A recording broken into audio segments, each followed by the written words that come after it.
Le RSI, le régime social des indépendants, est prévu à la base pour simplifier les démarches des commerçants, des artisans et des travailleurs indépendants, mais ce régime les prend à la gorge. Une situation qui devient critique pour beaucoup d'entre eux. Dans le meilleur des cas, des fermetures. Dans le pire des cas, ce sont des suicides. Aujourd'hui, on est à un suicide d'entrepreneurs, d'artisans, de commerçants par jour. C'est un matraquage fiscal de tous les côtés. Les 47 à 54% de charges sur nos bénéfices, qui pèsent très très lourd vu la conjoncture économique.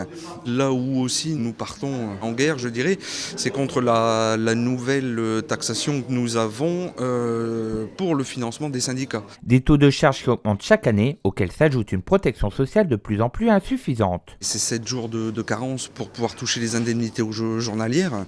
Au-delà de ça, on vient d'avoir un nouveau décret qui est passé au 3 février où si vous n'avez pas 3 800 € de bénéfices déclarés à l'année, il n'y a plus du tout d'indemnité journalière.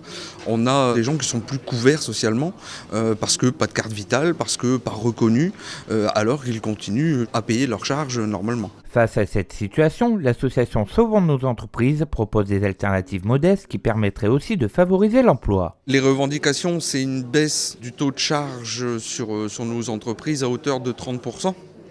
Cela pour pouvoir en fait faire repartir aussi une partie de l'économie, puisqu'aujourd'hui les TPE, c'est 3 millions d'entreprises en France. Sur ces 3 millions, 2 millions n'ont aucun salarié. Cette baisse pourrait entraîner la primo-accession aux salariés. Ça fait sur les quelques 6 millions de chômeurs, ça fait 2 millions de chômeurs possibles d'embaucher, quoi. Les commerçants espèrent qu'un maximum de personnes viendront manifester ce 9 mars à Paris pour que leur cri d'alerte soit entendu. Pour s'y rendre, plusieurs bus sont prévus, dont un au départ de Bourbourg et un autre au départ de Dunkerque. Pour plus d'informations, rendez-vous sur le site internet ou la page Facebook de l'association.